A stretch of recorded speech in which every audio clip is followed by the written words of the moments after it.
Subscribe to KC Trichy YouTube channel. Like, share and comment.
நீதி நெறியாக இறை தந்த இலக மகிழ்ந்திட இறை அரசினிலே கமலந்திட இறையேசு அழைப்பேற்று அவர் அன்பு வழி சென்று புது வாழ்வு நாம் காணுவோம், அதை நிறைவாக நாம் வாழுவோம்.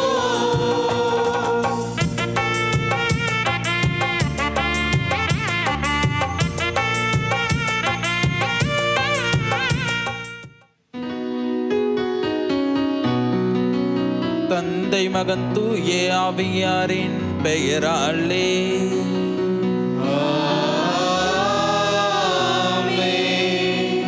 நம் ஆண்டவராகிய இயேசு கிறிஸ்துவின் அருளும் கடவுளின் அன்பும் தூய ஆவியாரின் தோழமையும் நட்புறவும் உங்கள் அனைவரோடும் இருப்பதாக.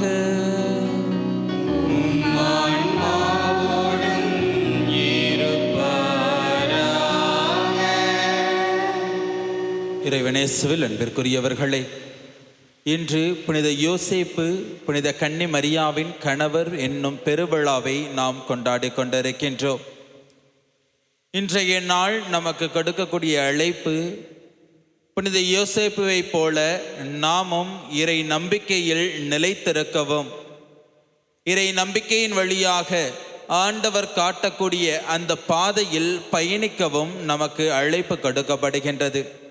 எனவே இந்த திருப்பலியில் புனித யோசேப்புவை போல இறை நம்பிக்கையில் நிலைத்திருப்பவர்களாகவும், அதே நம்பிக்கையின் வழியாக இறை திருவுளத்தை அறிந்து கொள்ளவும், அறிந்து அந்த திருவுளத்திற்கேற்ப நம்முடைய வாழ்க்கையில் நாம் செயல்படவும் அழைக்கப்படுகின்றோம். எனவே அவ்வாறு செயல்பட தேவையான அருளையும் ஆசிரியையும் வேண்டி தொடர்ந்து இப்பள்ளியில் இணைந்து ஜெபிப்போம். இறைவனும் நம்மை இறை திருவுளத்தை அறிந்து நிறைவேற்ற தேவையான அந்த அருளையும் ஆசிரியம் நிறைவாக கொடுத்து நம்மை வழி நடத்துவார். சகோதர சகோதரிகளை, தூய மறை நிகழ்வுகளை கொண்டாட நாம் தகுதி பெறும் பொருட்டு நம் பாவங்களை ஏற்றுக்கொள்வோம். எல்லாம் வல்ல இறைவனிடமும் சகோதர சகோதரிகளே உங்களிடமும் நான் பாவியினை ஏற்றுக்கொள்கிறேன். ஏனெனில் என் சிந்தனையாலும் சொல்லாலும் செயலாலும் கடமையை தவறியதாலும் பாவங்கள் பல செய்தேன். என் பாவமே, என் பாவமே, என் பெரும் பாவமே.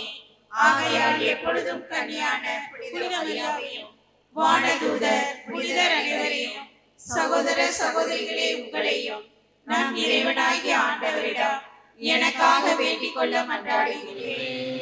எல்லாம் வல்ல இறைவன் நம் மீது இரக்கம் வைத்து நம் பாவங்களை மன்னித்து நம்மை நிலை வாழ்வுக்கு அழைத்து செல்வாராக. ஆமென்.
உமக்கு நன்றி கூறுகின்றோம்.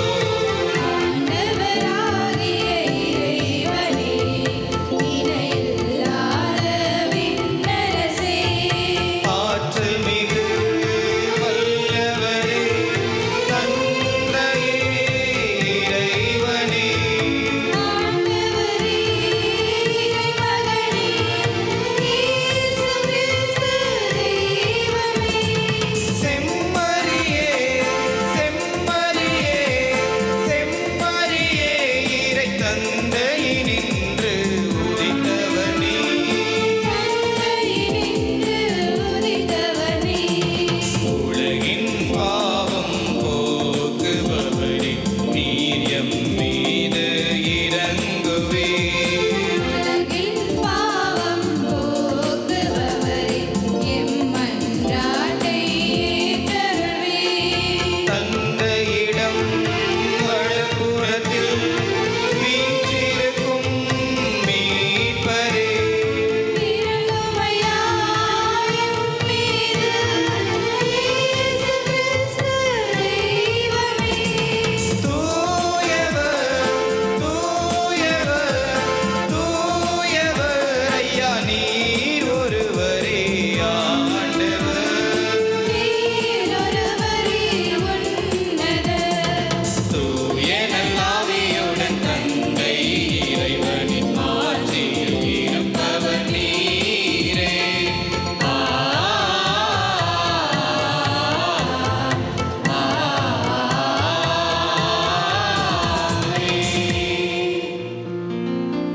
மன்றாடுவோமாக.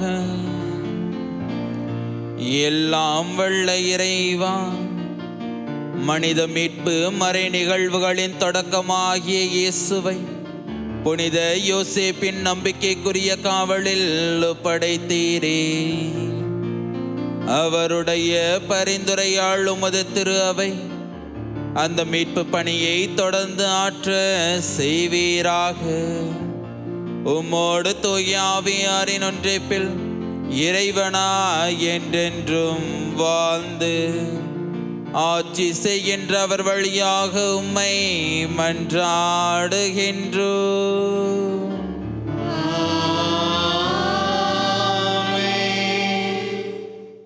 முதல் வாசகம். உன் வழித்தோன்றலை உனக்கு பின் நான் உயர்த்தி அவனது அரசை நிலை நாட்டுவேன். சாமுவேல் 2ஆம் நூலிலிருந்து வாசகம். அதிகாரம் 7, இறைவசனங்கள் 4 முதல் 5, மேலும் 12 மற்றும் 14 முதல் 16 வரை.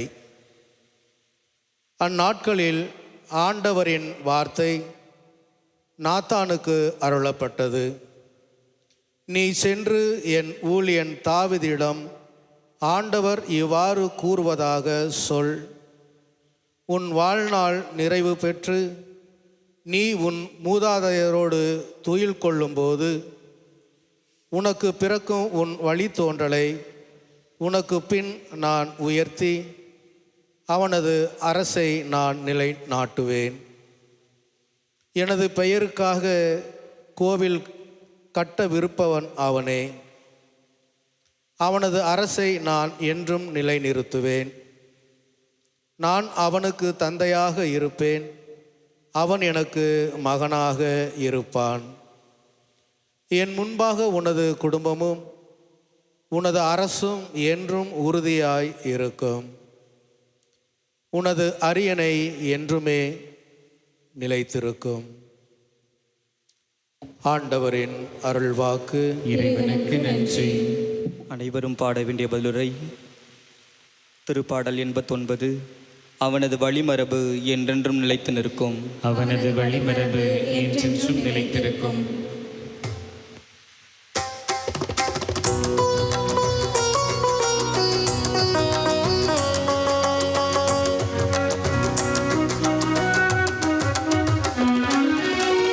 அவனது வழிமரபு என்றென்றும் நிலைத்து இருக்கும், நிலைத்திருக்கும். அவனது வழிமரபு என்றென்றும் நிலைத்து இருக்கும்,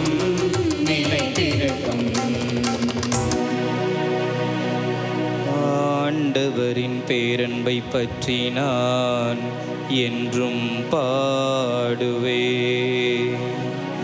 நீர் உண்மையுள்ளவர் என தலைமுறை தோறும் என்னாவால் அறிவிப்பே. உமது பேரன்பு என்றென்றும் நிலைத்துள்ளது என்று அறிவிப்பே. உமது உண்மை வானை போல் உறுதியானது.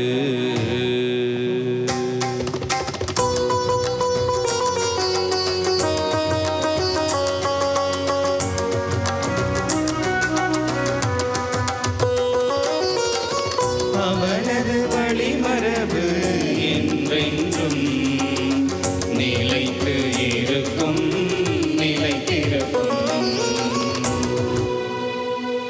நீர் உரைத்தது நான் தேர்ந்து கொண்டவனோடு உடன்படிக்கை செய்து கொண்டே. என் ஊழியன் தாவீதுக்கு ஆணையிட்டு நான் கூறியது, உன் வழிமரபை என்றென்றும் நிலைக்க செய்வே. உன் அரியணை தலைமுறை தலைமுறையாக நிலைத்திருக்க செய்வே.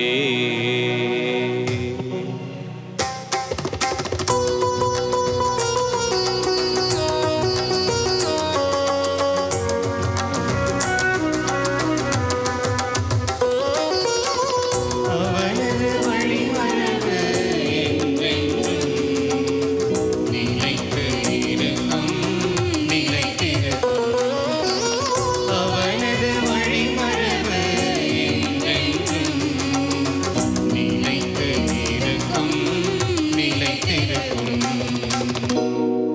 இரண்டாம் வாசகம்.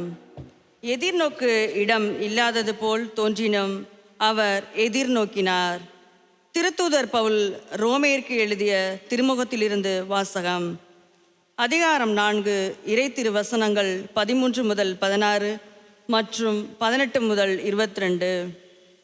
சகோதர சகோதரிகளே, உலகமே அவருக்கு உரிமை சொத்தாகும் என்னும் வாக்குறுதி ஆபிரகாமுக்கோ அவருடைய வழி மரபினர்களுக்கோ திருச்சட்டத்தை கடைபிடித்ததால் கிடைக்கவில்லை. நம்பிக்கை கொண்டு கடவுளுக்கு ஏற்புடையவர் ஆனதால்தான் அவ்வாக்குறுதி கிடைத்தது. ஆகவே கடவுளின் அருள் செயலால் நம்பிக்கை வாக்குறுதியின் அடிப்படையாயிற்று.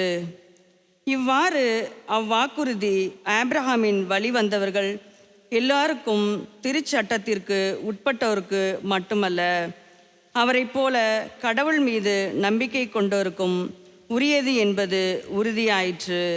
ஆபிரகாம் நம் அனைவருக்கும் தந்தை, ஏனெனில் எண்ணற்ற மக்களினங்களுக்கு உம்மைதான் தந்தையாக்குகிறேன் என்று மறைநூலில் எழுதியுள்ளது. ஆம், இறந்தவர்களை வாழ்விப்பவரும் இல்லாததை தம் வார்த்தையால் இருக்க செய்பவருமாகிய கடவுள் மீது நம்பிக்கை கொண்டு அவர் முன்னிலையில் ஆபிரகாம் நம் தந்தையானார். உன் வழி மரபினர் எண்ணற்றவராய் இருப்பர் என்று அவருக்கு சொல்லப்பட்டது. இக்கூற்று நிறைவேறும் என்னும் எதிர்நோக்கு இடம் இல்லாதது போல் தோன்றினும் அவர் எதிர்நோக்கினார், தயங்காமல் நம்பினார். ஆகவே பல மக்களினங்களுக்கு தந்தையானார். அதை ஆண்டவர் அவருக்கு நீதியாக கருதினார். ஆண்டவர் வழங்கும் அருள்வாக்கு. இறைவனுக்கு நன்றி.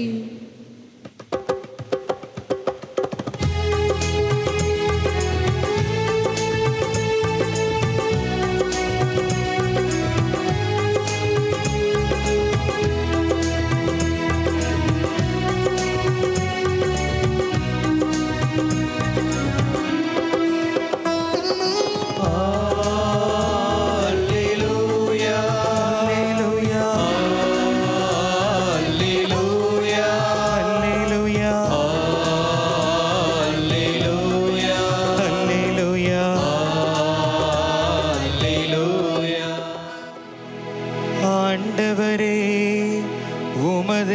இல்லத்தில் தங்கியிருப்போர் நற்பேறு பெற்றோர். அவர்கள் எந்நாளும் உம்மை புகழ்ந்து கொண்டே இருப்பார்கள்.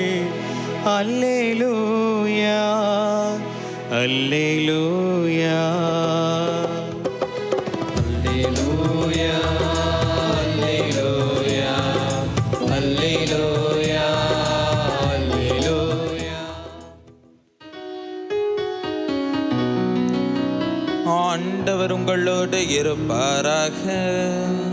உம் ஆன்மாவோடும் இருப்பாராக. மத்தேயு எழுதிய தூய நற்செய்தியிலிருந்து வாசகம். ஆண்டவரே மாட்சி உமக்கே. யாக்கோப்பின் மகன் மரியாவின் கணவர் யோசேப்பு. மரியாவிடம் பிறந்தவரே கிறிஸ்து என்னும் இயேசு. இயேசு கிறிஸ்துவின் பிறப்பையொட்டிய நிகழ்ச்சிகள். அவருடைய தாய் மரியாவுக்கும் யோசேப்புக்கும் திருமண ஒப்பந்தம் செய்யப்பட்டிருந்தது. அவர்கள் கூடி வாழும் முன் மரியா கருவுற்றிருந்தது தெரிய வந்தது. அவர் தூய ஆவியால் கருவுற்றிருந்தார். அவர் கணவர் யோசேப்பு நேர்மையாளர். அவர் மரியாவை இகழ்ச்சிக்கு உள்ளாக்க விரும்பாமல் மறைவாக விலக்கிவிட திட்டமிட்டார். அவர் இவ்வாறு சிந்தித்து கொண்டிருக்கும் போது ஆண்டவரின் தூதர் அவருக்கு கனவில் தோன்றி, யோசேப்பே, தாவீதின் மகனே, உன் மனைவி மரியாவை ஏற்றுக்கொள்ள அஞ்ச வேண்டாம். ஏனெனில் அவர் கருவுற்று இருப்பது தூய ஆவியால்தான். அவர் ஒரு மகனை பெற்றெடுப்பார். அவருக்கு இயேசு என பெயரிடுவீர். ஏனெனில் அவர் தம் மக்களை அவர்களுடைய பாவங்களிலிருந்து மீட்பார் என்றார். யோசேப்பு தூக்கத்திலிருந்து விழித்தெழுந்து ஆண்டவரின் தூதர் தமக்கு பணித்தவாறே தம் மனைவியை ஏற்றுக்கொண்டார். ஆண்டவரின் அருள்வாக்கு.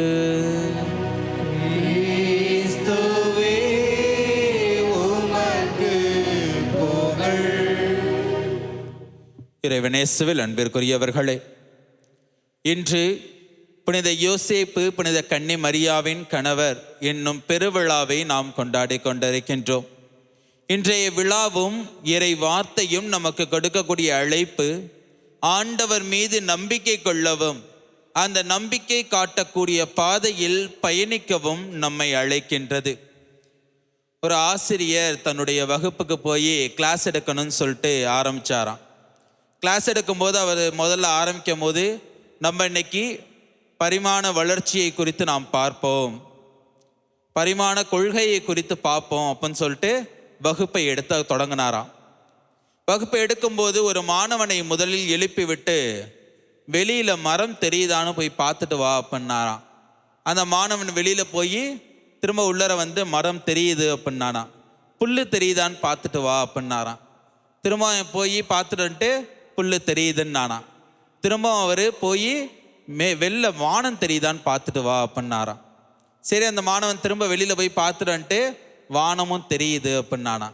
அதுக்கப்புறம் ஆசிரியர் கேட்டாராம், கடவுள் எங்கெல்லாம் இருப்பார் அப்படின்னாராம்.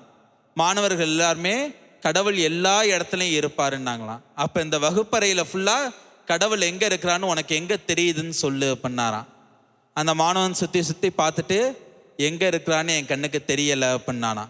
அப்போ உன் கண்ணுக்கு தெரியலை அப்படின்னா கடவுள் இல்லை அப்படின்னாராம். உடனே வகுப்பில் இருந்த இன்னொரு மாணவன் எழுந்து, நான் ஒரு கேள்வி கேட்கலாமா அப்படின்னானா.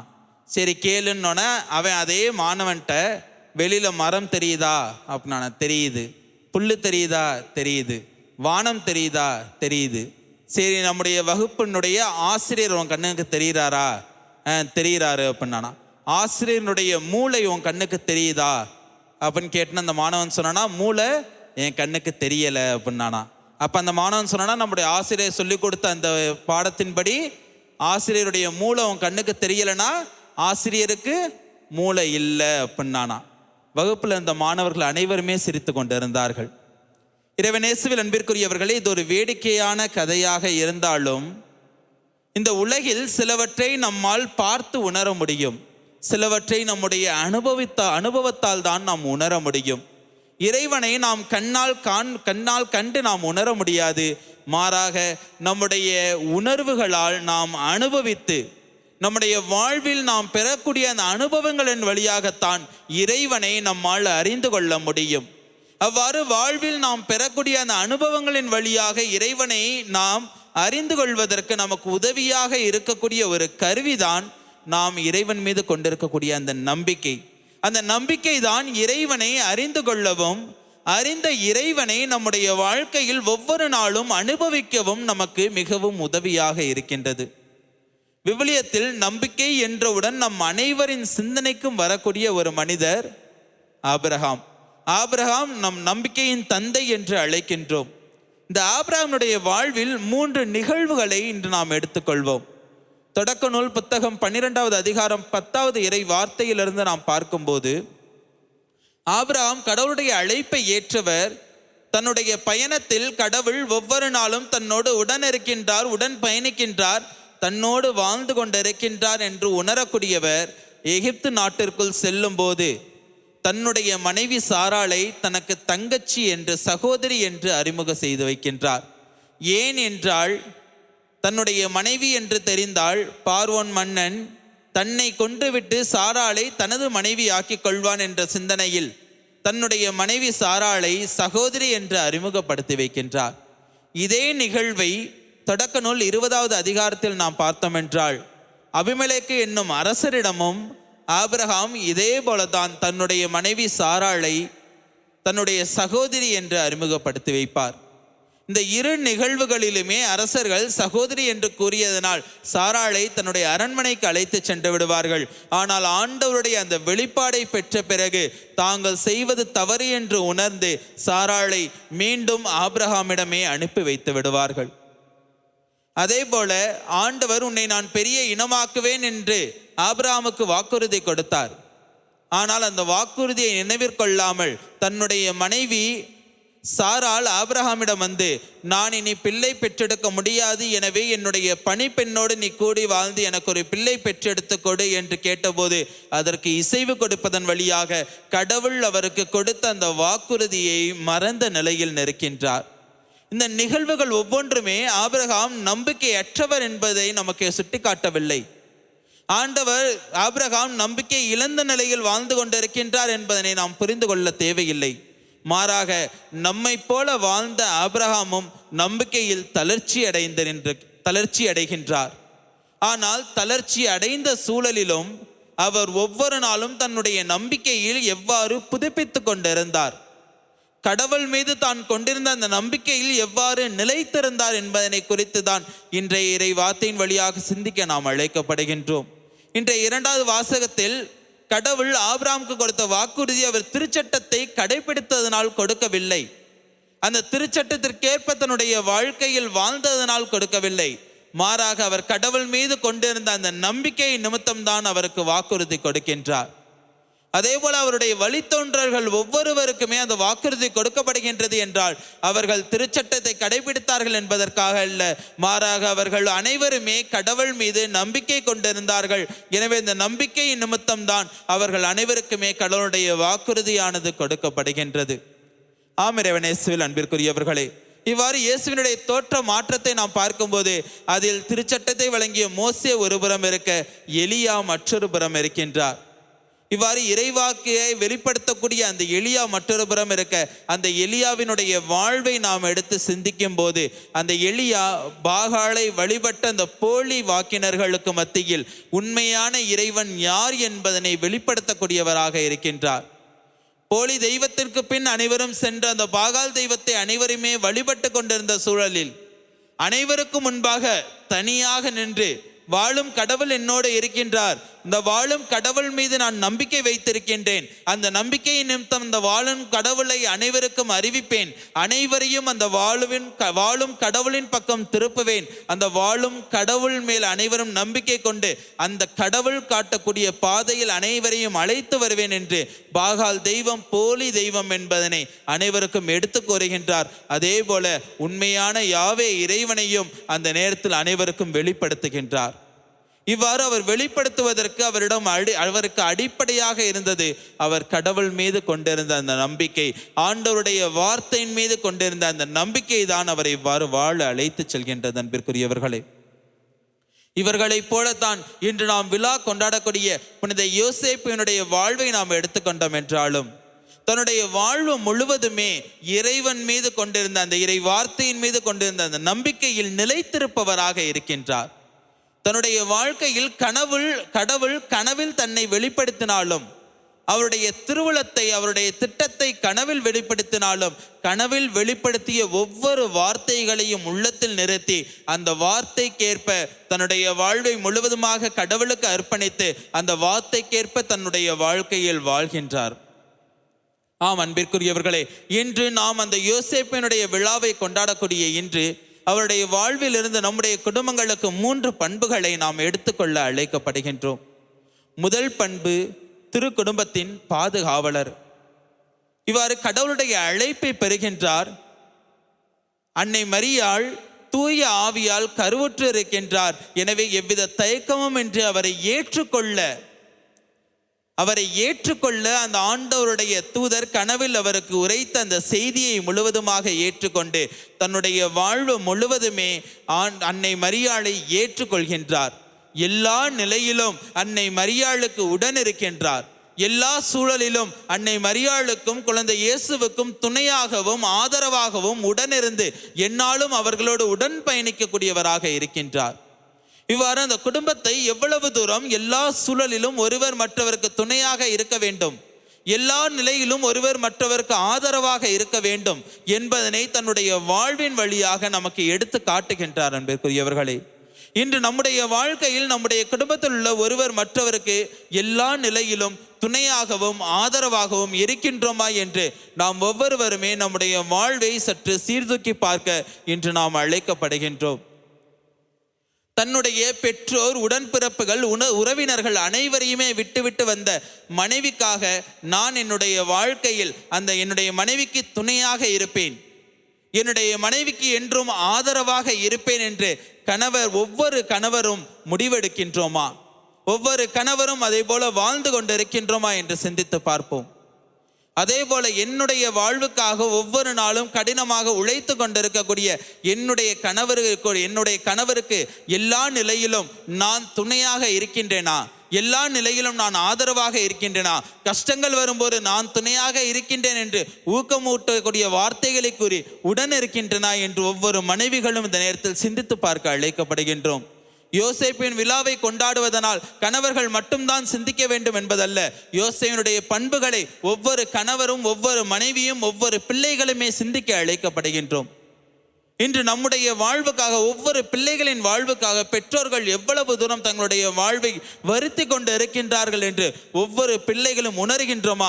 எல்லா நிலையிலும் அந்த பெற்றோருக்கு உடனிருப்பை கொடுத்து அந்த பெற்றோருக்கு துணையாக இருக்கின்றோமா என்று ஒவ்வொரு பிள்ளைகளுமே இந்த நேரத்தில் சிந்தித்து பார்க்க நாம் அழைக்கப்படுகின்றோம்.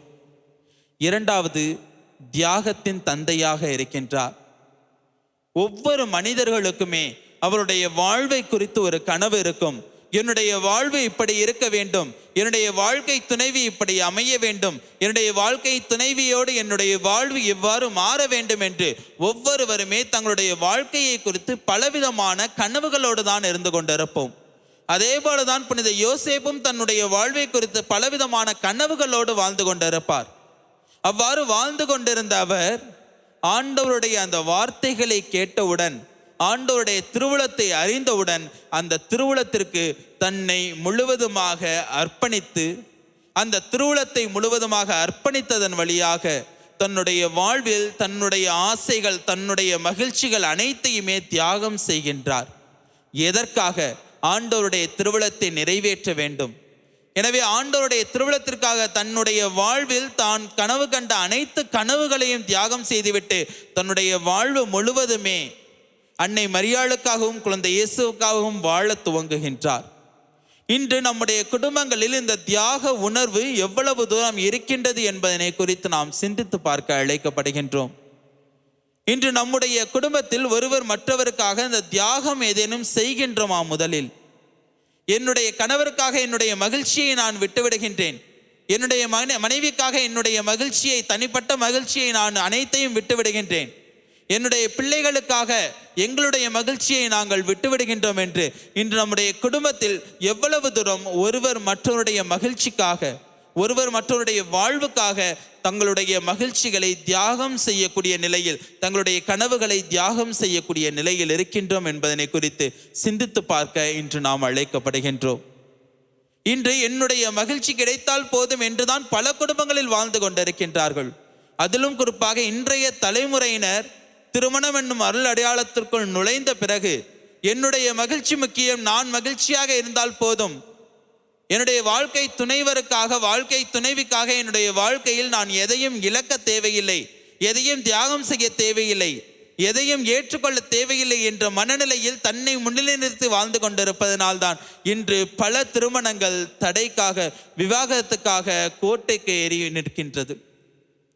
இவ்வாறு இன்று பல திருமணங்கள் விவாகரத்துக்கு செல்கின்றது என்றால் ஒவ்வொரு குடும்பத்திலுமே இந்த தியாகம் என்னும் அந்த மனப்பான்மை சிறிதும் இல்லை. குடும்பத்தில் ஒருவர் மற்றவருக்காக அனைத்தையும் ஏற்றுக்கொள்ள வேண்டும், இழப்பதற்கும் தயாராக இருக்க வேண்டும் என்ற அந்த மனநிலை எந்த குடும்பத்திலும் இல்லாததனால்தான் இன்று பல குடும்பங்களும் பிரிவை நோக்கி சென்று கொண்டு இருக்கின்றது என்பதனை இன்றைய நாளில் உணர நாம் அழைக்கப்படுகின்றோம். மூன்றாவது, உண்மையுள்ளவர்களாக இருக்க வேண்டும். திருமணத்தில், ஒவ்வொரு திருமணத்திலும் நீங்கள் கொடுக்கக்கூடிய அந்த வாக்குறுதி, இன்பத்திலும் துன்பத்திலும், உடல் நலத்திலும் நோயிலும் நான் உனக்கு பிரமாணிக்கமாயிருந்து என் வாழ்நாள் எல்லாம் உன்னை மதிக்கவும் நேசிக்கவும் வாக்களிக்கின்றேன். இந்த வாக்குறுதியை வெறும் வார்த்தைகள் வடிவில் நாம் கொடுத்து கொண்டிருக்கின்றோமா, அல்லது அந்த வாக்குறுதிகளை நாம் வாழ்வாக்க வேண்டும் என்று நம்முடைய வாழ்க்கையில் நாம் செயல்படுத்தி கொண்டிருக்கின்றோமா என்பதனை இந்த தருணத்தில் சிந்தித்து பார்க்க நாம் அழைக்கப்படுகின்றோம். இன்று ஒவ்வொரு கணவர்களும் வெளிநாட்டிற்கு சென்று வேலை செய்து கொண்டிருக்கின்றார்கள், வெளியூரில் தனியாக சென்று வேலை சென்று கொண்டிருக்கின்றார்கள் என்றால் அவர்கள் வேலை பார்ப்பது அவர்களுக்காக அல்ல, மாறாக அவர் எனக்காகவும் என்னுடைய பிள்ளைகளுக்காகவும் வேலை பார்த்து கொண்டிருக்கின்றார்கள், எங்களுக்காக இன்று உழைத்து கொண்டிருக்கின்றார்கள் என்று எத்தனை மனைவிகள் இன்று அதை சிந்தித்து கொண்டு என்னுடைய கணவனுக்கு உண்மையுள்ளவராக நான் இருக்க வேண்டும் என்று நினைத்து கொண்டிருக்கின்றோம் என்பதனை இந்த தருணத்தில் சிந்தித்து பார்க்க அழைக்கப்படுகின்றோம்.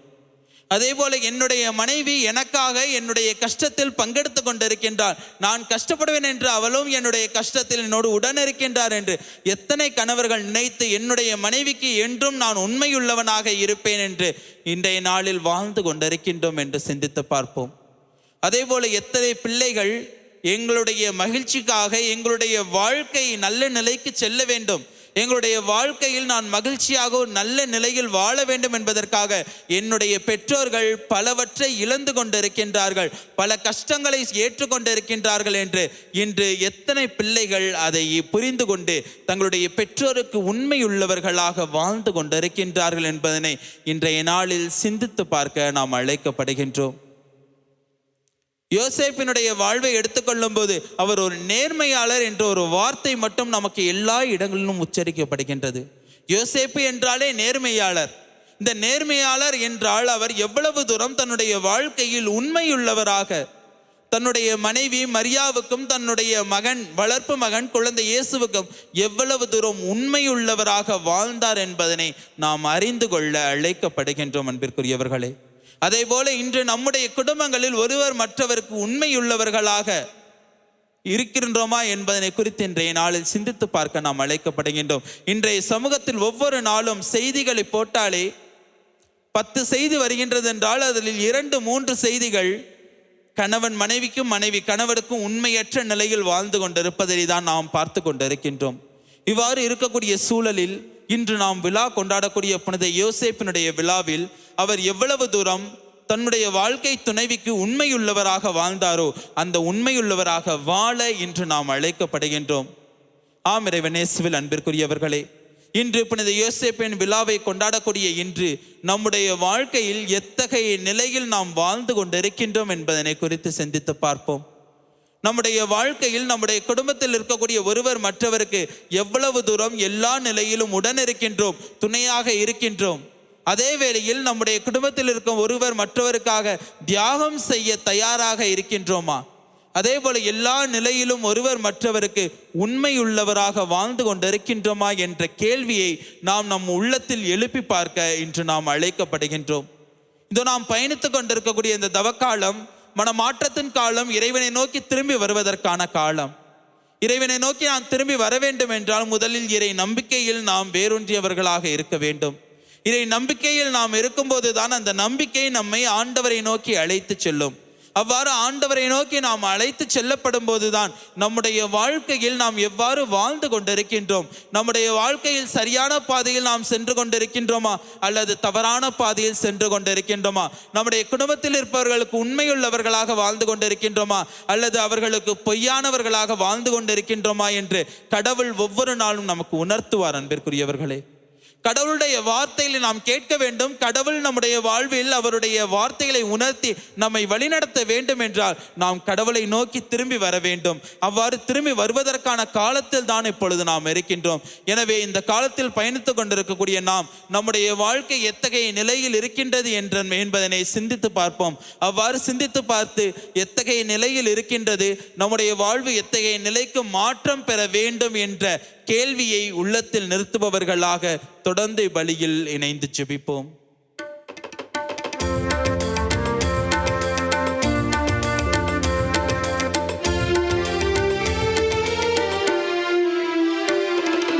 விண்ணையும் மண்ணையும் படைத்தவரா கடவுள் ஒருவர் இருக்கின்றார். தந்தை மகன் தூய ஆவியார் ஒன்றாய் வாழ்வரை நம்புகிறேன். தூய ஆவியின் வல்லமையார் இறைமகன் நமக்காய் மனிதனானார். கன்னி மரியிடம் பிறந்தவரா இயேசுவை உறுதியாய் நம்புகிறேன். ஆத்துவினாட்சியில் பாடுபட்டார், சிலுவையில் இறந்து அடக்கப்பட்டார், மூன்றாம் நாளில் உயிர்த்தெழுந்தார், இறப்பின் மீது வெற்றி கொண்டார். விண்ணகம் வாழும் தந்தையிடம் அரியணை கொண்டு இருக்கின்றார். உலகம் முடியும் காலத்திலே நடுவராய் திரும்பவும் வந்திடுவார். தூய ஆவியாரை நம்புகிறேன், வானில் அவர் துணை வேண்டுகிறேன்.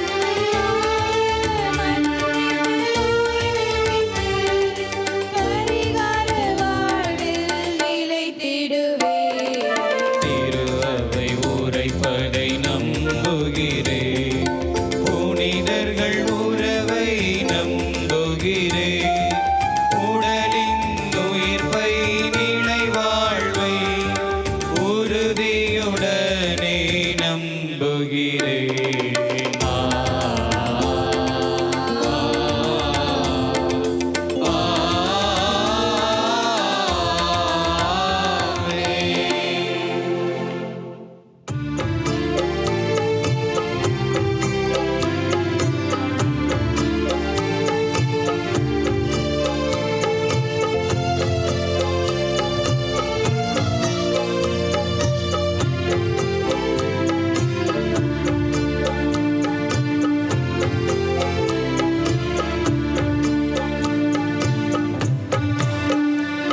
இறைவா, உந்தன் பாதம் வருகின்றேன்.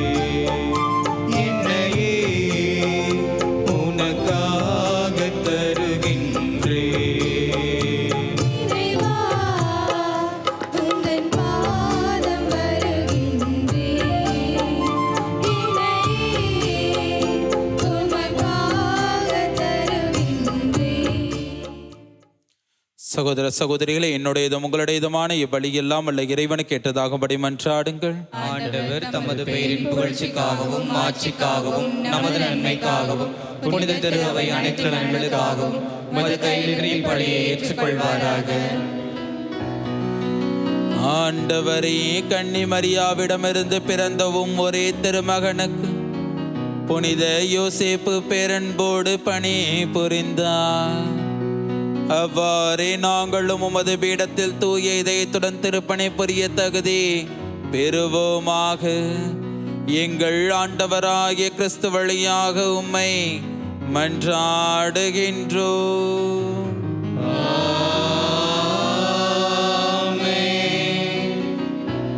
ஆண்டவர் உங்களோடு இருப்பாராக. ஆன்மாவோடும் இருப்பாராக.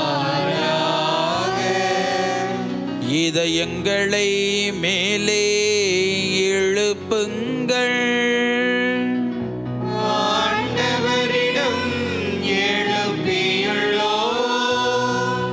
நம் இறைவனாகிய ஆண்டவருக்கு நன்றி கூறுவோம். அது தகுதியும் நீதியும் ஆனதே. ஆண்டவரே, தூயவரான தந்தையே, என்றும் உள்ள எல்லாம் வல்ல இறைவா, எந்நாளும் எவ்விடத்திலும் நாங்கள் உமக்கு நன்றி செலுத்துவதும் புனித யோசேப்பின் பெருவிழாவில் தக்க புகழுரை சாற்றி உம்மை ஏற்றி போற்றுவதும் மெய்யாகவே தகுதியும் நீதியும் ஆகும். எங்கள் கடமையும் மீட்புக்குரிய செயலுமாகும். நேர்மையாளராகிய அவரை கடவுளின் தாயாகிய கன்னி மரியாவுக்கு கணவராக தந்தருளினீர். தூய ஆவி நிழலிட்டதால் அந்த அன்னை கருத்தரித்த உம்முடைய ஒரே திருமகனாகிய எங்கள் ஆண்டவர் இயேசு கிறிஸ்துவுக்கு தந்தையை போல இருந்து காப்பாற்றும் வண்ணம் நம்பிக்கையும் உண்மதியும் உள்ள பணியாளர் என அவரை உமது குடும்பத்துக்கு தலைவராக ஏற்படுத்தினே. கிறிஸ்து வழியாகவே உமது மாண்பை வான தூதர் புகழ்கின்றன. தலைமை தாங்குவோர் உம்மை வழிபடுகின்றனர். அதிகாரம் செலுத்துவோரும் திருமுன் நடுங்குகின்றன. வானங்களும் அவற்றில் உள்ள ஆற்றல்களும் செராபீன்களும் ஒன்று கூடி அக்களித்து கொண்டாடுகின்றன. அவர்களோடு எங்கள் குரலையும் சேர்த்து கொள்ளுமாறு நாங்கள் உம்மை தாழ்மையுடன் இறைஞ்சி புகழ்ந்து பாடுவதாவது.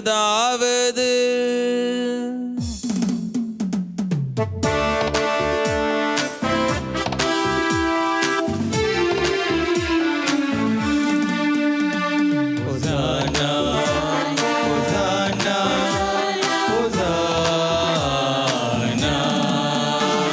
Hosanna, Hosanna, Hosanna.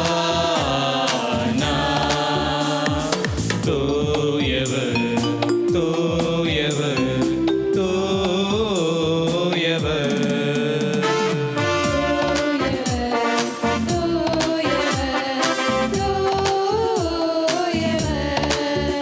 வான்படைகளின் கடவுளமாண்டவர் விண்ணகமும் மண்ணகமும் உமது மாட்சியால் நிறைந்துள்ளன.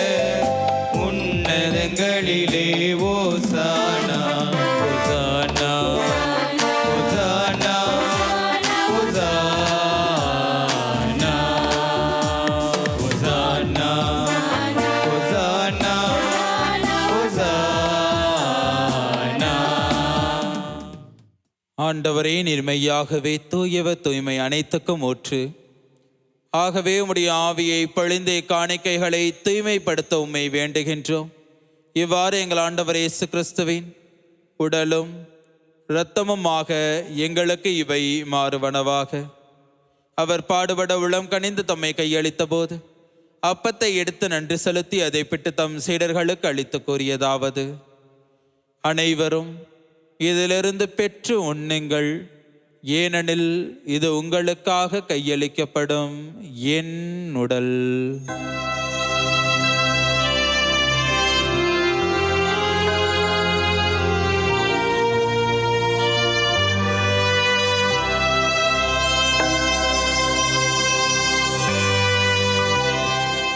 வண்ணமே இரவு விருந்தை அருந்திய பின் கிண்ணத்தையும் எடுத்து மீண்டும் உமக்கு நன்றி கூறி தம் சீடர்களுக்கு அளித்து அவர் கூறியதாவது: அனைவரும் இதிலிருந்து பெற்று பருகுங்கள். ஏனெனில் இது புதிய நிலையான உடன்படிக்கைக்குரிய என் இரத்தத்தின் கிண்ணம். இது பாவ மன்னிப்புக்கென்று உங்களுக்காகவும் பலருக்காகவும் சிந்தப்படும். இதை என் நினைவாக செய்யுங்கள்.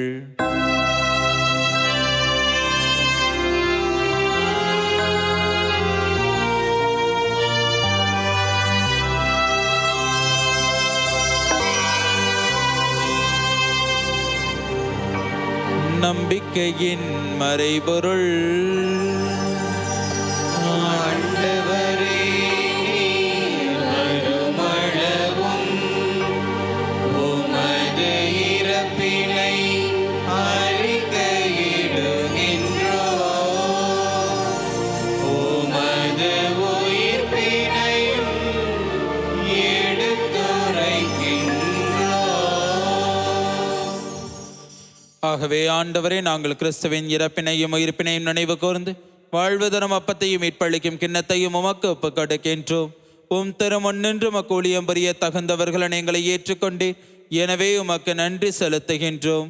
மேலும் கிறிஸ்துவின் உடலிலும் இரத்தத்திலும் பங்கு கொள்ளும் எங்களை தூய ஆவியார் ஒன்று சேர்க்க வேண்டும் என உம்மை தாழ்மையுடன் மன்றாடுகின்றோம். ஆண்டவரை, உலகெங்கும் பரவி இருக்கும் அது திரு அவையை நினைவு கூர்ந்தருளும்.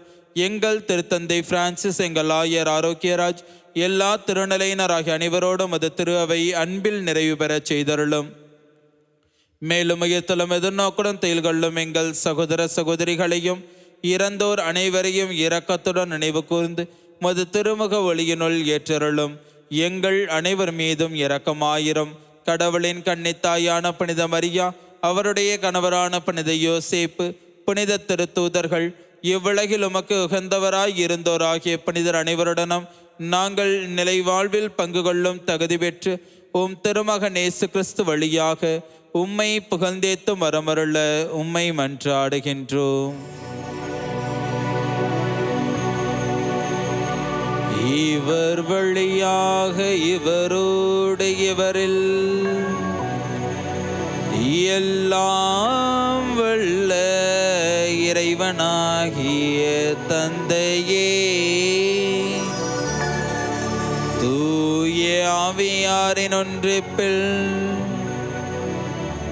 எல்லா புகழும் மாட்சியும் என்றென்றும் உமக்கு உரியதே.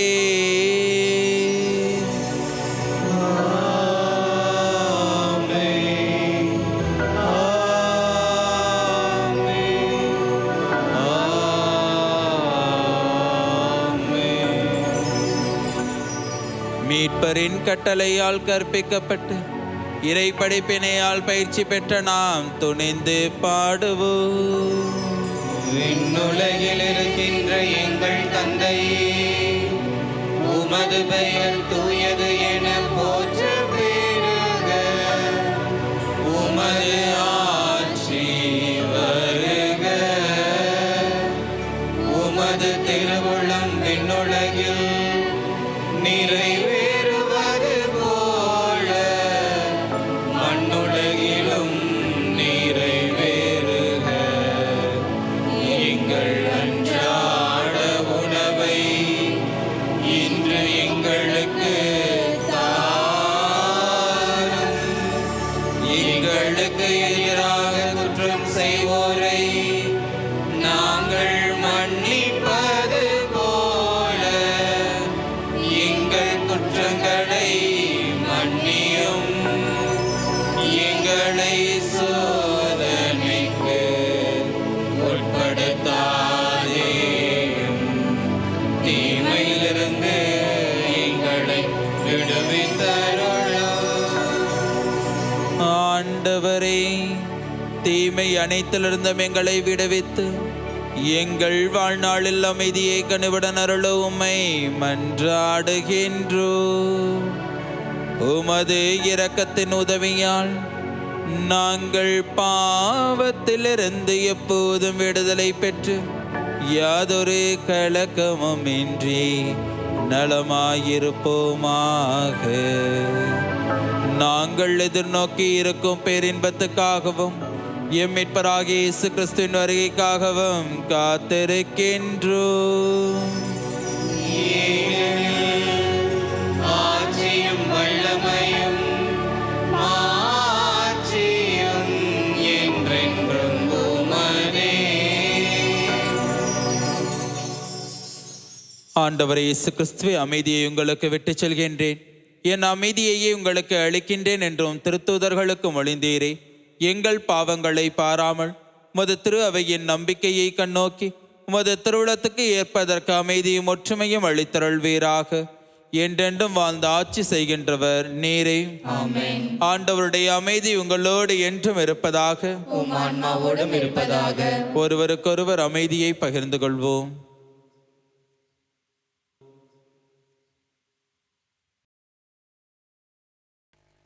உலகின் பாவம் போக்கும் இறைவனின் செம்மறியே, எம்மேல் இரக்கம் வையும்.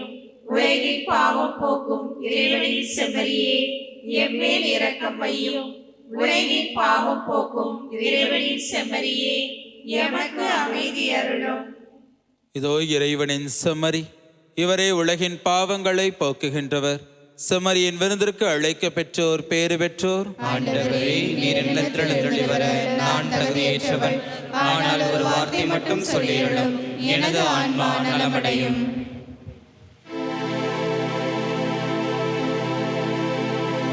எல்லாம் எல்லாம் நீயே இறைவா,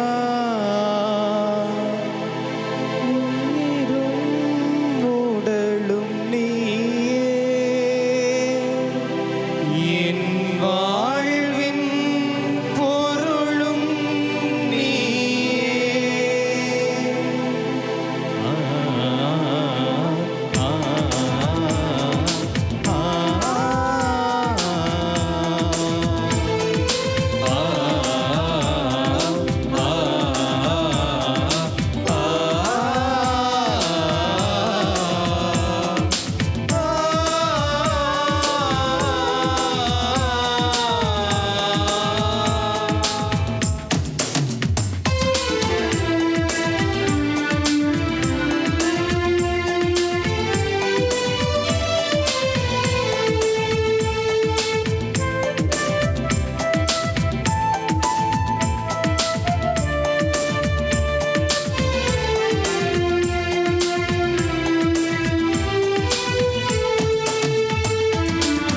அழகான உலகம் அசைந்தாடும் உயிர்கள், அன்பில் விளைந்த கனிகள். அகலான இதயம் சுடரான வாழ் தெய்வம் முந்தன் இல்லம்.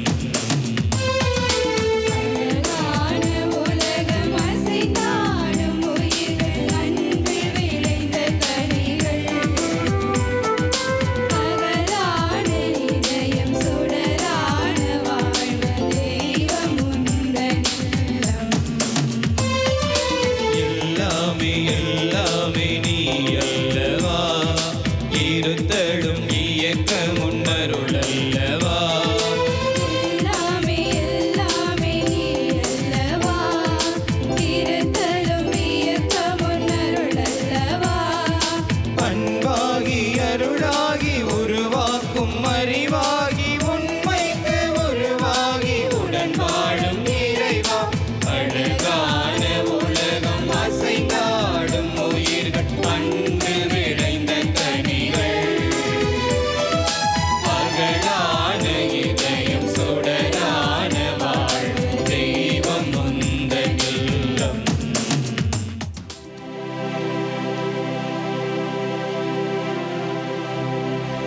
நன்றி கூறி மன்றாடுவோமாக. ஆண்டவரே, புனித யோசேப்பின் பெருவிழாவில் பேரின்பம் கொள்ளும் உமது குடும்பத்தை இவ்விடத்தின் திருவுணவால் நிறைவு செய்துள்ளீரே.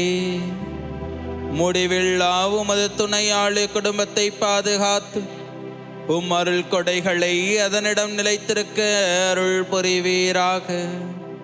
எங்கள் ஆண்டவராகிய கிறிஸ்து வழியாக உம்மை மன்றாடுகின்றோ.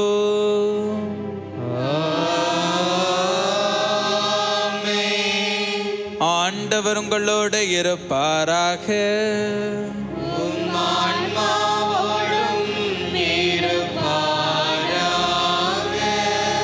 எல்லாம் வல்ல இறைவன் தந்தை மகன் தூய ஆவியார் உங்கள் அனைவருக்கும் ஆசை வழங்குவாராக.